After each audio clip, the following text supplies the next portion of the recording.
maamulka dowladda hoose ee Gabiley ayaa magaaladaasi waxay ka sameeyeen olole lagu jarayay geedka loo yaqaano garanwaaga amaba cali garoobka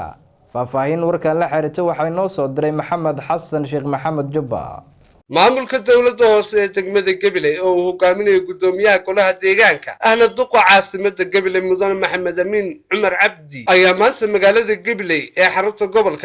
xarunta gobolkani ka sameeyay olole ballaaran oo lagula dagaalamayo isla markaasina lagu goynayo geedka garanwaaga laguna furayo wadooyinka xidhmay ee xaafadaha dhexmara gudaha magaalada sida labada xaafadood ee ugu ballaaran gudaha Gabiley waa xaafada New Gabiley iyo waliba xaafada 18 Meeye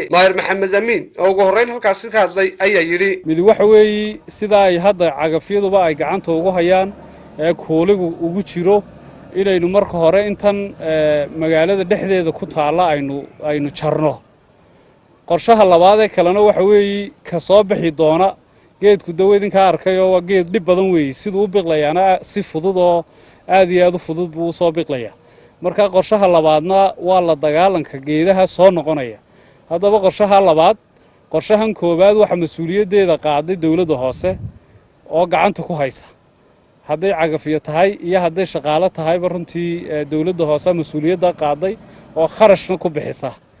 qorshaha labaad ee aynu doonayno inaynu kula dagaalano soo noqodkiisa waxaanu rabnaa in shacabka reer Gabiley u diyaar garoobaan geestooda xildhibaano kamid ah golaha deegaanka Gabiley iyo waliba dadweynaha xaafadahaasi oo iyaguna soo dhaweeyay arrinkani ayaa sheegay ay noo harsanaa xaafada New Gabiley iyo xaafada 18 Meey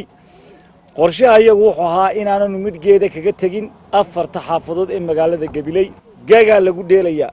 shacbigu ka garsooran yahay waxa gul sheegan kara inta iyagu gartaan anta waxaanu fulinaynaa hawshii goluhu noo igmaday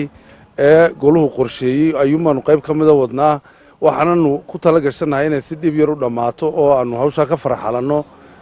dadweynaha waxaan leeyahay idinkaanu idin shaqaynaynaa muranka iyaga dhageysanina shaqadayada un daawada wax qabadkii iyo hawshii maxaan ku raahdaa aanu u xil saarayn oo nagu waajiba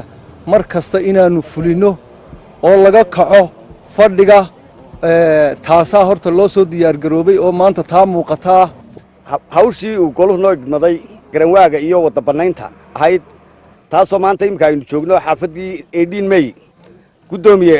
hawshu sida u socoto waad arkaysaa banaynayna maanta wadooyinkii waxaan gurinaynay geed faraba aan inagu haya dhibaato weyn inagu haya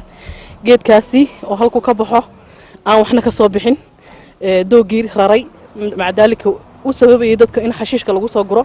alxamdulillah ilaahay baa noo suuro galiyay maanta inaan dhamayno oo aan geedkaasi wax ka qabano shani waxa noo galayay burcadda iyo waraabaha meel aad looga baqayahay imikana halka aan ka hadlayno teeraan cad buuya